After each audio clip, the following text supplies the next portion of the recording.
Guys, magluluto tayo ng in-steam na bangus. Lalagyan natin ang ingredients: kamatis, bawang, sibuyas.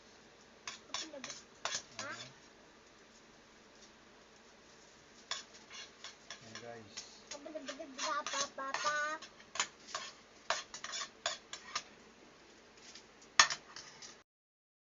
Guys, yan, malapit na siyang maluto guys. Ayan guys, in-steam na bangus sa poil. Yan na guys, yan.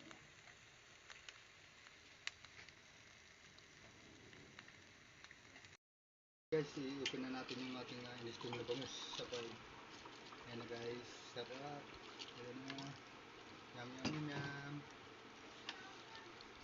Wow, sarap oh. Sarap, sarap, sarap. Sarap. Ayan na, kain na guys.